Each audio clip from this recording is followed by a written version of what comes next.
दोस्तों नमस्ते and welcome back to playmaker India. तो भाई हम लोग बात करने वाले हैं नेशनल टीम की फिर से, बिकॉज ज़्यादा वक्त नहीं बचा है। मार्च में क्वालिफायर्स आने वाले हैं and we are playing Afghanistan, we are playing Qatar and everything, and ISL भी सही सही चल रहा है अभी फिलहाल तो, right. But the biggest question is कि भाई जो टॉप परफॉर्मर्स होंगे क्या वो टीम में होंगे या फिर फिलहाल जो प्लेयर्स थे जो AFC एशियन कप में खेले वही प्लेयर्स होंगे। Now this is the biggest question which needs to be asked properly to AIFF and the coach, because अगर आपने देखी होगी रिसेंट इंटरव्यू ऑफ जुआन पेनाले जो कि नॉर्थ ईस्ट यूनाइटेड के कोच हैं, उन्होंने एक बहुत बढ़िया सवाल रखा है in front of Igor Stimac and all the fans, क्योंकि ईगो स्टिमैच ने बहुत बोला कि भाई ISL की हालत बहुत ख़राब है, बांग्लादेश क्लब्स के साथ में जीत नहीं पाते हैं, प्रॉपर वहाँ पे गेम टाइम नहीं मिलता प्लेयर्स को, और ना हम लोग अंडर 17 के टूर्नामेंट्स में खेलते हैं, ना हम लोग अंडर 19 के टूर्नामेंट्स में खेलते हैं, ना अंडर 23 के टूर्नामेंट्स में हम लोग क्वालिफाई करते हैं। तो आप कैसे एक्सपेक्ट करोगे कि आपकी नेशनल टीम जो है जीतेगी? ठीक है, ये उनका क्वेश्चन था। Now answer from my side, उसके बाद हम लोग जो है जो जुआन सर ने आंसर दिया उसके बारे में बात करेंगे। The answer from my side is I have been giving this kind of answers and इससे पहले भी मैंने दिया था, बट एक रिसेंट आंसर मैं देना चाहता हूँ जो कि मुझे AFC एशियन कप फाइनल देखने के बाद मिला, because I just watch Jordan's under 17, under 19, under 23 and they are planning the grassroot and everything. And एक चीज़ मुझे वहाँ पे समझ नहीं आई कि आपके कोच एंड आपके प्लेयर्स के पास क्षमता हो तो वो कुछ भी कर सकते हैं, वो वंडर्स कर सकते हैं। That is the bottom line of every team who have played in the AFC Asian Cup. Now, if you look at the teams like Japan, who are doing great in terms of under 17, under 19, under 23, you look at Qatar, you look at Qatar को side में रखते हैं क्योंकि Qatar की जो youth team है उतना कुछ ज़्यादा कमाल नहीं करती। We will talking about south Korea, yes आपने देखा कितना कमाल किया था। उज़्बेकिस्तान के चर्चे होते हैं, वियतनाम के चर्चे होते हैं, ऑस्ट्रेलिया के भी चर्चे होते हैं भाई साहब, सबके चर्चे होते हैं कि भाई इनकी जो यंग टीम्स है, इनकी यंगर जनरेशन है, इनके अंडर 17 से, अंडर 19 से, अंडर 23 है, क्या कमाल का परफॉर्मेंस देती है। But still they were beaten by Jordan, they were beaten by the likes of Qatar, जो कि प्रॉपर अपने एस्पायर एकेडमी को भी यूज नहीं कर पा रही थी into the under 17, under 23, under 19। ये कैसे इन्होंने किया। And by the way let me tell you, हमने बार बार बोला ना कि भाई एकदम से कोच चेंज करने से प्रॉब्लम हो सकते हैं। अगर आप देखोगे कतर ने हाल ही में ही कोच चेंज किया था, आपको याद होगा जब इंडिया के साथ में उनका एक क्वालिफायर मैच हुआ था वर्ल्ड कप में, and they changed Carlos Queiroz, they brought in a new coach, and आपने देखा यहाँ पे न्यू कोच ने वंडर्स करके दिखाई टीम के साथ में। क्यों? क्योंकि उनकी टीम क्या मंजे हुई थी। मुझे नहीं लगता वर्ल्ड कप की हालत आपने देखी थी, उनकी वर्ल्ड कप में हालत क्या हुई थी, उसके बाद में भी मैचेस में उनकी हालत आपने देखी थी क्या हुई थी। But it's all about the mentality, the players showed mentality, they showed कि भाई they are the big time players, not just because उसमें अकरम अफीफ है, उसमें अलमोइज अली है। आपने देखा होगा भाई कि कुछ प्लेयर जो हैं अपनी एबिलिटी से ज़्यादा खेलते हैं। ऐसा कुछ है कि भाई वो ज़्यादा एनहांस हो जाते हैं जब बड़े टूर्नामेंट्स आते हैं, ऐसा कुछ नहीं हो रहा वहाँ पे। बट जो कोच है उनको प्रॉपरली इस्तेमाल कर रहे हैं, उनके फॉर्मेशंस में, उनके ट्रांजिशंस में, उनके गेम प्ले में वो प्लेयर को जो है मौका दे रहे हैं कि भाई आप जो है अपने आप को एक्सप्रेस करो। And you can clearly see, अगर आप ट्रांजिशंस को फॉलो करते हो, आप अगर फॉर्मेशंस को फॉलो करते हो, आप अगर प्लेयर के मूवमेंट को फॉलो करते हो, तो आपको वहीं पे पता चल जाएगा कि ये प्लेयर्स एंड कोच का कोलैबोरेटिव एफर्ट है, जो हमने AFC एशियन कप के फाइनल्स में देखा, क्वार्टर फाइनल्स में देखा, सेमीफाइनल्स में देखा। चलो ये तो बड़ी टीम हो गई, Qatar is a big team right now because they have played in the world cup, they have been winning back to back tournaments. AFC Asian cup उन्होंने जीता है back to back, right. And ऐसे बहुत कम ही teams ने किया है, तो इनको बाजू में रखते हैं। हम लोग बात करते हैं जॉर्डन की। जॉर्डन ने ऐसा क्या कर दिया कि भाई सडनली हम उनको एक बिग टाइम टीम बता रहे हैं, ऐसा बता रहे हैं कि भाई they were the underdogs, they were never the underdogs bye the way, in the book they were never the underdogs, on papers they were never the underdogs, on the pitch also they were never the underdogs जब वो group stage में matches खेल रहे थे। But suddenly when they started to get into knockouts, हमने देखा round of 16 में, quarter finals में, सेमीफाइनल्स में, and then we saw in the finals also they were close, they were very close. Why is that?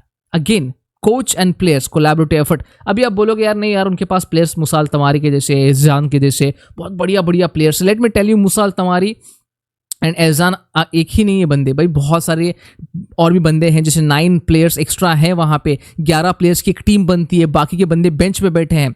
नहीं, मैं ये भी नहीं बोलूंगा कि भाई इनके प्लेयर्स टॉप लीग्स में खेलते हैं। मूसा अल तमारी को छोड़ के सब जो है छोटे मोटे लीग्स में खेलते हैं, कुछ मलेशियन लीग में खेलते हैं, कुछ कतर के लीग में खेलते हैं, कुछ कुवैत के लीग में खेलते हैं, कुछ फलाना लीग में खेलते हैं। Now do you think that this leagues are big? In terms of the world leagues, ये लीग्स बहुत पीछे हैं. अगर आप रैंकिंग्स में देखोगे, क्लब रैंकिंग्स में देखोगे, लीग रैंकिंग्स में देखोगे, तो ये जो भी लीग्स में जॉर्डन के प्लेयर्स खेलते हैं बहुत पीछे हैं. बट फिर भी they were able to match up the physicality, the technicality, the tenacity and everything with the top class players. How did they do that?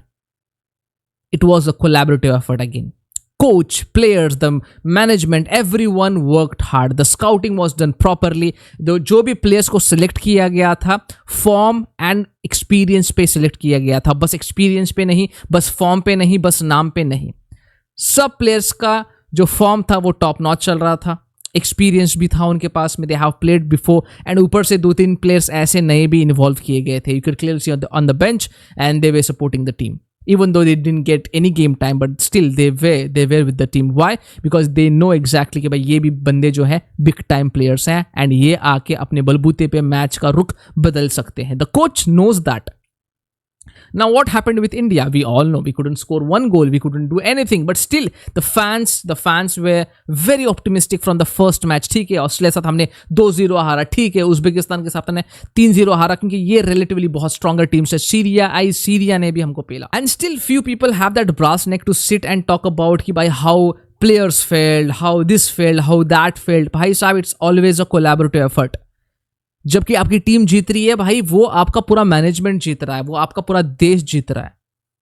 I would really say, I had said that कि भाई ये हार जो हुई है India की, और ये 3 मैचेस जो हम हारे हैं, इसमें कहीं ना कहीं फैंस की भी गलती है. बिकॉज हमने सही टाइम पे सही क्वेश्चंस नहीं पूछे, हमने बहुत छूट दे दी, हमने बहुत लूज छोड़ा, and this was the result. And this is not the end भाई, this is not the end. ये कैरी फॉरवर्ड होता रहेगा, ये कैरी फॉरवर्ड होता रहेगा अंत तक. बिकॉज भाई जैसे I heard a very good quote, by the way, and to be honest, it was very sad to see people leaving Indian football, but there is no light at the end of the Indian football tunnel. That's a fact. That is a fact, bhai sahab. Right now, it looks like a fact. And people can't change it, man. जो change करना चाहते हैं, कुछ content creators हैं जो change करना चाहते हैं अपने बुलबुते पे, एटलीस्ट वो ट्राई कर रहे हैं, बट उनको भी कोई मदद नहीं मिल रही है. एंड जब वो ट्राई करते हैं तो उनको धमकियां मिलती है इनबॉक्स में. Let me tell you one more thing यार, let me tell you one more thing. जैसे मैंने बताया था, Juan Benali is a good coach. He's been talking about youth development, and he has done youth development. He doesn't just talk about it. He has done in previous countries. We have seen कि भाई उन्होंने कितना अच्छा experience है उनके पास में, कौन से कंट्रीज के साथ में उन्होंने काम किया है, कौन से टीम के साथ में उन्होंने काम किया है. And he was on point when he talked about ईगोस्टी मैच, दैट कि भाई जब तक आप अंडर 17 के मैचेस नहीं देखोगे, जब तक आप अंडर 19 के मैचेस नहीं देखोगे, इंडियन सुपर लीग के मैचेस नहीं देखोगे, आपको कैसा पता चलेगा कि भाई कौन सा प्लेयर कैसा है. And that's a fact. Tell me 2-3 match छोड़ के, tell me one time this season you saw ईगोस्टी match in the stands. How many matches did he come to watch? कितने मैचेस वो सीरियसली देखने के लिए आए नॉर्थ ईस्ट को, कितने मैचेस वो सीरियसली देखने के लिए आए ईस्ट बंगाल के, FC गोवा के, बेंगलुरु के, चेन्नई के, केरला के, कितने मैचेस उन्होंने देखे? मुझे बस आप गिनाओ. मेरे ख्याल से यार उंगलियों पे गिन सकते हैं आप, एक हाथ की उंगलियों पे गिन सकते हैं. मैं तो देखा नहीं हूँ, बट लोग बोल रहे हैं कि ईगोस्टी मैच आया था. I don't know which match he came. Seriously, which match did he came? Not only ईगोस्टी मैच यार, we have got players like, थोड़ा सा एक बबल बन चुका है कि वही प्लेयर को हम लोग रिसाइकल करते हैं. फ्रॉम वन टीम टू दूसरा टीम जाएगा, दूसरा टीम से तीसरा टीम जाएगा, वही प्लेयर को हम लोग रिसाइकल करते हैं, वही टीम को हम लोग नेशनल टीम में भी रिसाइकल कर रहे हैं. जो प्लेयर के पास एबिलिटी है वो तो इंजर्ड हो चुके थे. Yes, our team was kind of dispersed, थोड़ा सा लाइक थिन हो चुकी थी हमारी टीम. प्रॉब्लम्स तो थे यार, बट प्रॉब्लम्स बस हमारे पास ही नहीं थे, प्रॉब्लम दूसरे के पास भी थे. मतलब दूसरे टीम्स जो भी पार्टिसिपेट करने के लिए आए थे, उनके पास में भी टीम जो थी ना, वो डिस्पर्स टीम थी, किसके पास मेन उनके पास प्लेयर्स नहीं थे वगैरह वगैरह. तो ये एक एक्सक्यूज हो जाएगा. एंड आप बोलोगे यार बार बार आप कोच का ही नाम लेते हो, आप बार बार प्लेयर्स का ही नाम लेते हो, तो भाई ये this are the collaborative effort from this guys. And मुझे जितना भी दिखा, मुझे जितना भी इनका गेम प्ले दिखा, या फिर आप बोल सकते हैं स्ट्रक्चर दिखा, ट्रांजिशंस वगैरह दिखे, मुझे I am not convinced man. I was not convinced. This was not a project. क्योंकि जब आप बाकी के कोचेस का देखते हो, जब वो उनका 4 साल का प्रोजेक्ट होता है, इवन तो कितनी खराब टीम ना हो, कितनी भी टट्टी टीम ना हो, 4 साल का प्रोजेक्ट जो होता है वो बेहतर है हमारे से बेहतर है. तो ठीक है यार, अब मानते हैं कि हमारे कोच की गलती नहीं, हमारे प्लेयर्स की गलती है, तो मानते हैं हम लोग, चलो मानते हैं ये बात. तो भाई आपको एज ए प्रोजेक्ट कोच हमने लाया था 4 साल पहले, तो आपने क्या किया? आपने कोविड का बहाना दे दिया, आपने बोला हमारे प्लेयर सक्षम नहीं है, आपने बोला कि भाई ये प्लेयर की प्लेइंग स्टाइल हमने चेंज करनी है, हम लोग ये प्लेयर्स को ऐड करेंगे, हम लोग ये करेंगे, हम लोग वो करेंगे। फिर लास्ट मोमेंट में जब मेन टूर्नामेंट में आए आप, मेन टूर्नामेंट में आपका परफॉर्मेंस खराब था, आपने बोल दिया कि भाई हमको तो PIO OCI प्लेयर्स चाहिए होंगे, ये प्लेयर से होगा नहीं।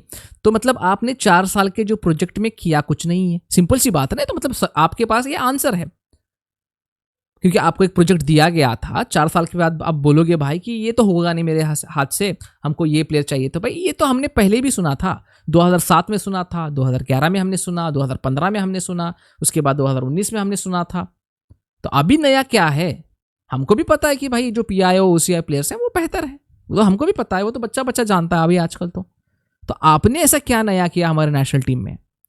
वही प्लेयर्स को आपने मिक्स करा के, मसाला करा के वही डाला, सिस्टम भी चेंज नहीं कर पाए आप। ठीक है, आप बोल सकते हो लॉन्ग बॉल से हम लोग शॉर्ट बॉल खेल रहे हैं, but of what use, we are not able to score 1 goal. At least long ball में एक आध गोल तो मार देते थे हम लोग।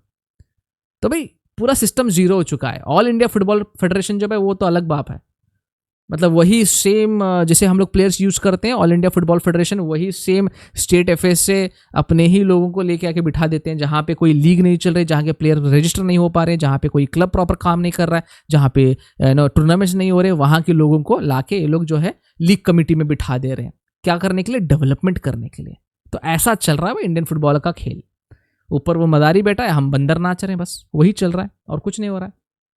तो भाई ये बंद करना चाहिए, तानाशाही को खत्म करना चाहिए, और आप ही कर सकते हो भाई। एज ए फैंस आप जब तक क्वेश्चन पूछते रहोगे, उनको उनके जख्म पे नमक छिड़कते रहोगे, ये आपका काम है, करना पड़ेगा भाई, करना पड़ेगा। अगर आप नहीं कर पाओगे तो भाई अभी फिलहाल तो हम लोग डार्क में चल रहे हैं, उसी में रहेंगे, वही टनल में फंसे रहेंगे।